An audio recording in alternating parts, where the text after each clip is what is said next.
Chapter 12 is a pretty short chapter. 12 глава вообще-то короткая очень. But it is a continuation from chapter 11. Но это продолжение 11 главы. Because we're talking about at the end of time. И там мы говорим о последнем времени. Remember in chapter 11 and verse 40. И помните, в 11 главе, в 40 стихе, It is at the end of time. в конце же времен, да, такая фраза, под конец же времени. And in chapter 12 and verse 1 it says now at that time.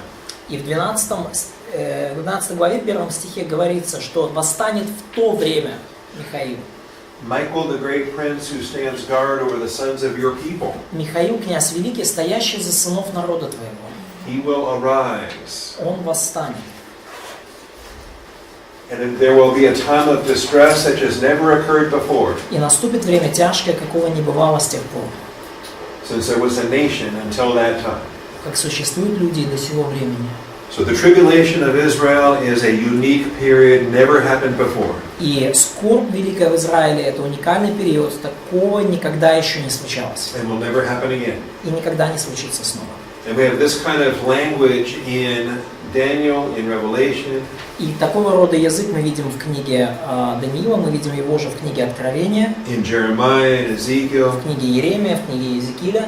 And Jesus preaches about it in Matthew 24. И Иисус проповедует об этом в Матфея 24 главе. And I list those verses for you under point 3, subpoints A, B, C, D. Я перечислил вот эти стихи, цитаты для вас в 12 глава, пункт 3, Великая скорбь, и подпункты АБЦД на латинском. Especially significant is the reference in Jeremiah 30 and verse 7. Особенно значимая тут ссылка Иеремия 30 глава 7 стих. Because it is called the time of Jacob's trouble. Поскольку великая скорбь здесь названа бедственным временем для Иакова. I ask the question of anyone who tells me the church has to go through the tribulation. Я задаю вопрос любому, кто мне утверждает, что церковь должна пройти через великую скорбь. Why does the church go through Jacob's trouble? С какой это радости церковь должна проходить через бедственное время для Иакова? The church is not Jacob. Церковь это не Иаков. The tribulation is Jacob's trouble. Великая скорбь это бедственное время для Иакова, это их проблема. Okay, I'm not afraid of it, Я этого не боюсь. but it's not my trouble. Я не боюсь этой скорби, но это не бедственное время для меня, это не мои проблемы. And remember, the 77s are for your people in your holy city. И помните, Даниила 9 глава 24 стих, 77 это для твоего народа и для твоего святого города. As the Lord was speaking to Daniel in chapter 9. Когда Господь говорил к Даниилу, к еврею, спасибо, Кэп, в Даниила 9:24. So feel free to use these verses and these arguments in any discussion that you have. Да, поэтому чувствуйте себя свободно, чтобы использовать эти стихи, эти аргументы в любых дискуссиях, в которые вам придется вступить. I like what Jesus says in Matthew 24. Мне нравится то, что сказал Иисус в Матфея 24 главе. There will be a great tribulation, such as not occurred since the beginning of the world until now, or ever will. Ибо тогда будет великая скорбь, какой не было от начала мира, до ныне и не будет.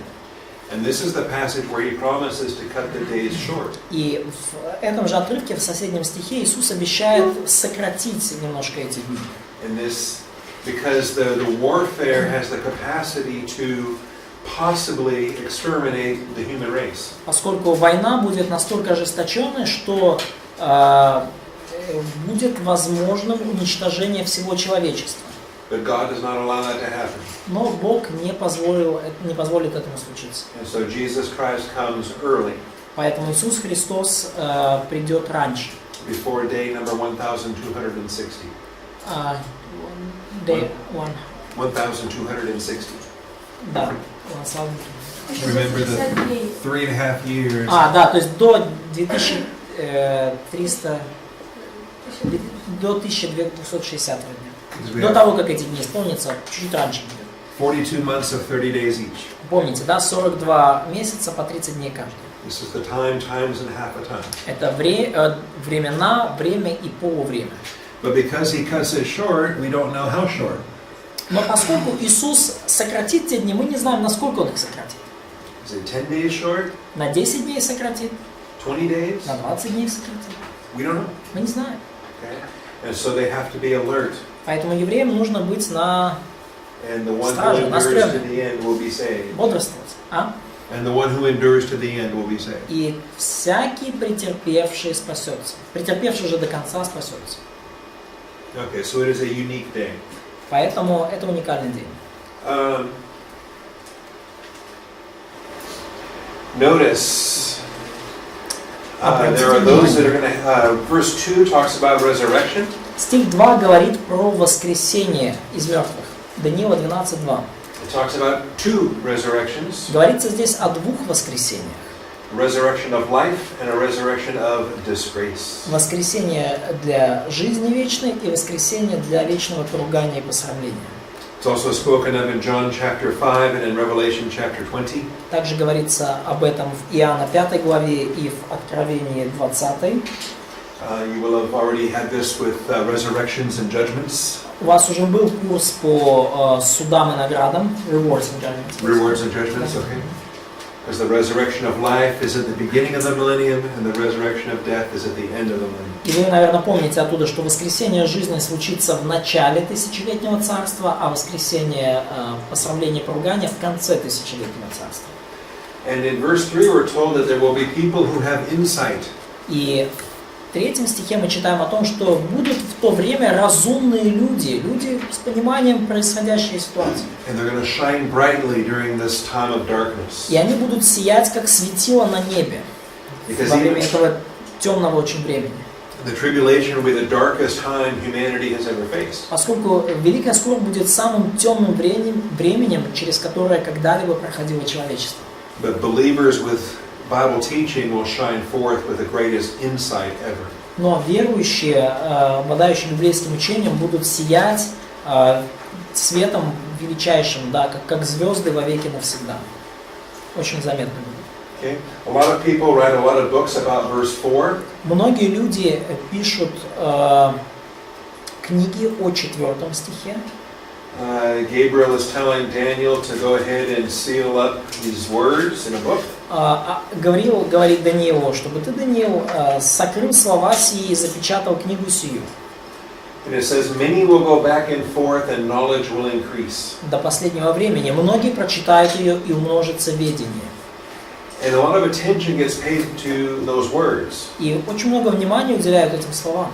Because today in our modern world it seems like this is very true. Поскольку в наши дни, в нашем современном мире все это кажется весьма уже истинным. We have transportation and communication now in a way that we've never had before. Уже в наши дни система транспорта и система коммуникации, да, то есть передача информации достигли таких высот, каких раньше даже не слыхано было. We also have an increase in knowledge. Также у нас увеличилось познание. The capacity to store information and to spread information. Наша способность хранить и распространять информацию усилилась до предела. I can pick up my phone right now and text my wife. Я сейчас могу взять телефон и написать сообщение своей супруге. And I can convey information around the world. Я могу передавать информацию по всему миру. Say, I love you. Написать «Я тебя люблю». And that information would be conveyed. И эта информация будет передана. And then she would answer back, it's 5 o'clock in the morning. И она напишет мне: «Эй, там у меня 5 утра. Why did you wake me up? Почему ты меня разбудил?» And that information would be conveyed. И эта информация тоже будет передана. So it's an interesting verse. Поэтому интересный стих. Many will go back and forth and knowledge will increase. Многие прочитают ее и умножится ведение. And so when people ask me, are we in the end times? И многие люди меня поэтому спрашивают, живем ли мы в последние времена? I say, yes, we're in the end times. Я говорю, да, мы в последние времена живем. We could hear a trumpet today. Мы можем услышать трубный зов хоть сегодня. Daniel 12:4 is real today. Даниила 12:4, она вполне реальна в наши дни. And it will only get more and more so in the coming years. И будет еще больше признаков последнего времени в грядущие годы. Okay, then in verses 5 and following, he gets to see Jesus again. С 5 стиха и ниже Даниил снова видит Иисуса. Question from Bob. Там вот это слово прочитают, есть еще другая версия, что побегут туда-сюда или будут бегать туда-сюда. Давай я проверю сейчас. So many will go back and forth in some translation in English. So like people will be afraid. In NASB, this verse 4, seal up the book until the end time. Many will go back and forth, and knowledge will increase. Many shall run to and fro. Many will go here and there in different. I'm reading differently. So, how do in Russian translation it's like many people will read that book, and knowledge will increase. But you interpret that as like many people will do a lot of things and knowledge will increase. So I think it is. Yeah, the movement back and forth speaks of travels, speaks of journeys back and forth. Got it. Ну, то есть, да, преподаватель придерживается такого более современного прочтения этого стиха, что, как в современном русском переводе, многие будут метаться из стороны в сторону или двигаться из стороны в сторону, и знание будет умножаться. И он истолковывает это как то, что транспортная система усилится, или усилится передача информации, будет умножаться знание, хранение и передача информации поднимутся на новый уровень. Чего у нас неизвестно, прочитали? Как бы его толкование такое. Yeah. You could think of it as a fear, trembling. Ну, No, I don't think so. Ну, вот это слово, которое прочитают, буквально в стронге обходить, скитаться, бродить, грести, бродить, скитаться, обозревать о глазах, читать, но это переносный смысл. Скитаться, бродить. То есть, как бы, авторы синодально взяли переносный смысл. А буквальный смысл скитаться, бродить, ходить туда-сюда. Shoot. It's a Hebrew verb that's not very common. It's only used 13 times. Ну, вот еврейское слово не очень распространенное, оно лишь 13 раз используется. To go, to roam about, to range, to move. Да, то есть это слово везде переводится ходить, скитаться, идти, грести даже в одном месте. Rowers of a boat in Ezekiel. Да, в Иезекииле это гребцы, вот таким словом означены. Roaming about on the earth. When the Lord tells Satan in Job chapter 1. В Иова 1 главе. From where do you come from? And Satan answered, from roaming about on the earth, walking around on it. Вопрос задает Господь Сатане, откуда ты пришел? И Сатана отвечает, я ходил по земле. Вот это ходил, вот это вот как бы то, что теперь как прочитаем. That's the verb that we have here in Daniel 12. So global travels. Поэтому глобальное путешествие лишь в Захарии переведено как «очи объемлют землю». То есть, можно перевести как «очи ходят по земле». Поэтому, глобальное путешествие, скорее всего, здесь об этом идет речь. Verses 5 and following. Стихи 5 и последующие. Daniel gets to see Jesus again. Даниил снова хочет увидеть Иисуса. Не хочет, а видит Иисуса. Because there's the man in linen who's above the waters of the river. Потому что вот тут появляется муж в льняной одежде, который стоял над водами реки. The man dressed in linen is the Lord Jesus Christ. Муж в льняной одежде – это Господь Иисус Христос. Point 8 in your outline. Это пункт Е в ваших заметках. And maybe this is Gabriel and Michael, who these others are. I don't know. Может, это Гавриил и Михаил еще там, я не знаю, кто остальные, кто другие два. But two angels are asking him questions. Но два ангела задают вопрос им. How long will it be until the end of these wonders? Стих 6. Когда будет конец этих чудесных происшествий? And Jesus gives them the answer of time, times, and half a time. Иисус говорит им конец времени и времен и полувремени. Okay, and so this is another passage that we compare in our parallel passages. Это еще один отрывок, который мы сравниваем с нашими параллельными отрывками. Remember, in the interpretation of signs and symbols, we use immediate context and parallel passages. Помните, в истолковании чудес и символов, знамений, простите, и символов, мы используем ближайший контекст и параллельные отрывки. And we combine this with 42 months and 1260 days. И мы объединяем вот это с 42 месяцами и 1260 днями. Right. And then И Daniel потом has even more questions. у Даниила еще больше вопросов возникает. In verses 8 and following. В стихах 8 и последующих. Okay? I mean, there's just some students that never stop asking questions. Я знаю, что вы, как бы, среди вас тоже есть такие студенты, которые просто не перестают задавать вопросы. And then the Lord says, that's enough. И Господь говорит, все достаточно. He says, go your way, Daniel. Даниил, иди. For these words are concealed and sealed up until the end of time. Ибо сокрыты и запечатаны слова сии до последнего времени. So everything up till verse 9 Поэтому все до 9 стиха are verses that we can teach, verses that we can understand. это стихи, которые мы можем учить, которые мы можем понять. Verses 10 through 13 are going to be a problem. Стихи с 10 по 13 это для нас проблема. That what follows these words are concealed and sealed up until the end time. Все, что идет за 9 стихом, за словами, ибо сокрыты и запечатаны слова сии до последнего времени, Are things that you and I are not going to figure out today. все это то, что мы с вами сегодня мы в этом разобраться не можем. They're recorded in the Bible. Это записано в Библии.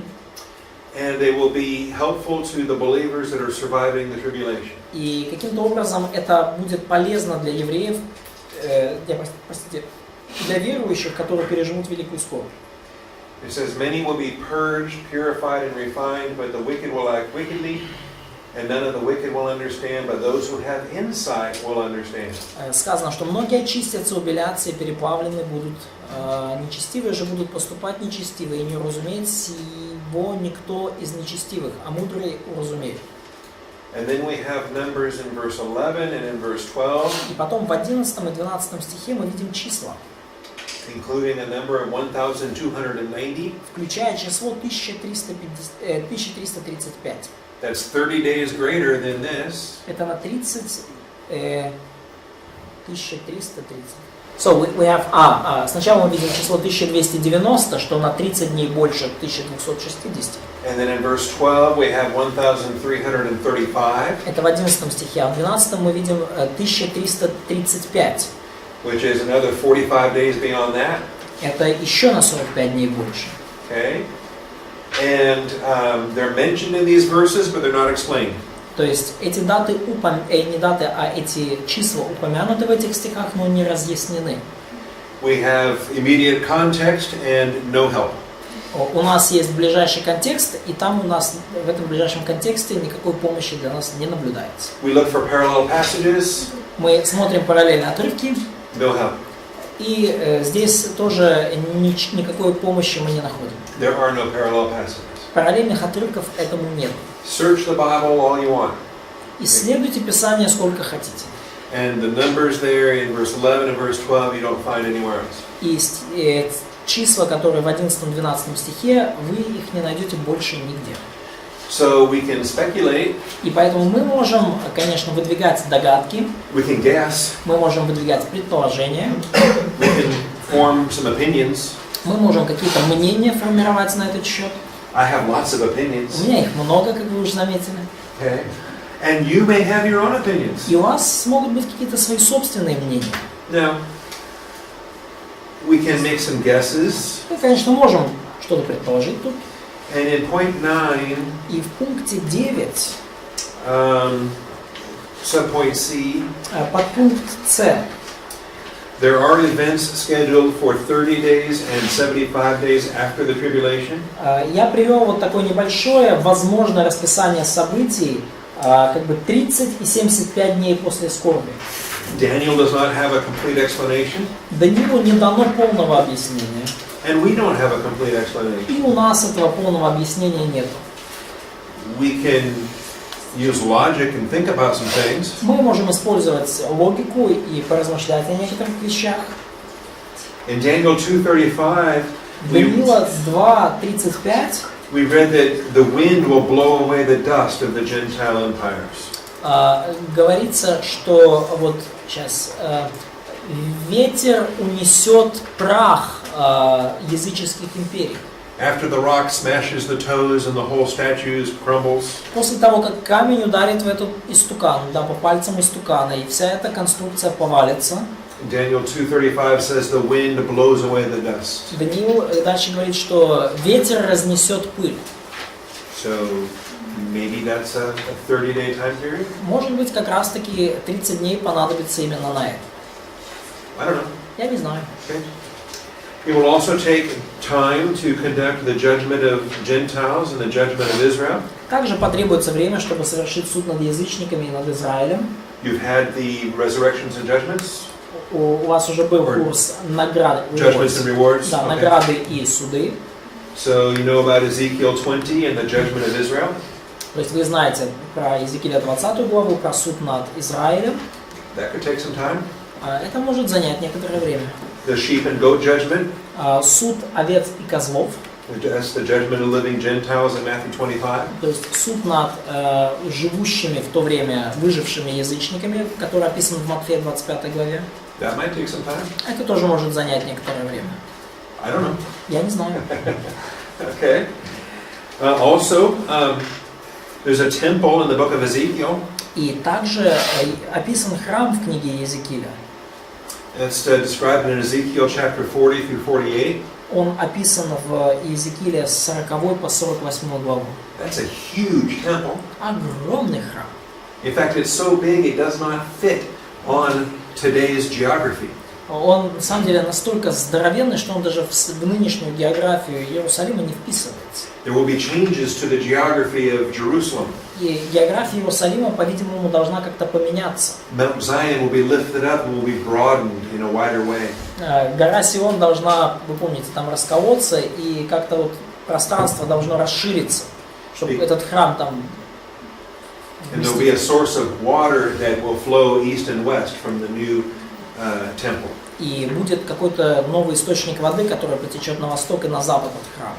That's going to take some time, Это тоже потребует некоторого времени, I would think. я так думаю. And is this a possible connection to that mysterious number in Daniel 8:14? И, может быть, именно как бы с этим связано вот это загадочное число в Даниила 8:14. I don't know. На 2300 вечеров и утра, и тогда святилище очистится. Я не знаю. But there's a lot of scholars that write a lot of books. Но есть много ученых, которые пишут много книг. And they seem to have a lot of answers for what these numbers are all about. И кажется, у них очень много ответов касательно того, чего вообще, к чему привязаны эти цифры. But Jesus told Daniel to go away. Но Иисус сказал Даниилу в 12 главе, иди, Даниил, And these отдыхай. words are concealed until the end time. Сокрыты и запечатаны слова сии до последнего времени. So it's only the tribulational martyrs, the tribulational saints that will have the insight to understand these numbers. И лишь мученики и святые великой скорби, у них будет понимание, что же значат эти цифры. And he says in verse 13, go your way until the end, И в 13 стихе Иисус говорит Даниилу, enter into rest. и ты иди к твоему концу и упокоишься. Because he's a very old man, he's not going to live much longer. И Даниил уже на самом деле очень пожилой человек, он сильно много уже не проживет. And in the resurrection, Daniel will receive his allotted portion. И восстанешь для получения своего жребия, своей награды в конце дней. I think Daniel is going to have a great reward in the millennial kingdom. Я думаю, что в тысячелетнем царстве награда Даниила будет огромна. One of the great heroes of the Old Testament. Один из великих героев Ветхого Завета. Okay, let me read the final principle at the end of your notes. Вы можете вот эти последние принципы в ваших заметках прочитать? I numbered 1 through 10, Я как бы с 1 по 10 пункт тут пронумеровал. and then the point after 10, И вот в пункте после вот последнего I just marked it with a P and an equal sign. Is that я пометил как P равно, да? P равно. okay? В самом последний абзац заметок на 26 странице. And in English, the P was there for principle. И в английском тексте P обозначало принцип. I mean, I don't know how you say principle in Russian, and Maybe P is the wrong letter. Да, ну, не знаю, какой принцип, ну, да, пометьте, просто зачеркните, поставьте P и напишите принцип. Okay, so God the Father's plan of the ages encompasses all the history of vast empires and all their risings and fallings. It also amazingly encompasses all the personal details for individual believers, both in time and in eternity. Вечный план Бога Отца относительно веков охватывает всю историю обширных империй во все времена подъемов и падений. И также удивительно он охватывает детали жизни отдельных верующих во времени, то есть в земной жизни, и в вечности. And I think that's a beautiful thing. И я думаю, что это прекрасно. Because he promises Daniel Поскольку Бог обещает Даниилу, that his life is now complete, что его жизнь уже завершена. but when he's resurrected, he has a great provision in front of him. Но когда он воскреснет, ему будут обеспечены просто невероятные блага. And God's plan is vast and huge, И Божий план, он огромный, он необозримый, but it's also personal for every single one of us. но также он совершенно личный. У Бога есть личный план для каждого из нас лично. He knows the number of our days. Бог знает число наших дней. He knows the hairs on our head. Бог знает количество волос на нашей голове. He knows everything that we're struggling with. Он знает все, через что мы проходим и из-за чего страдаем. And He's got a plan to take us all the way to the end of our life, И у Бога есть план провести нас до конца самого нашей жизни. and then all the way into eternity in the resurrection. И довести нас до самой вечности и воскресения. Isn't that a great thing? Разве это не великолепно? I love that. Мне это нравится.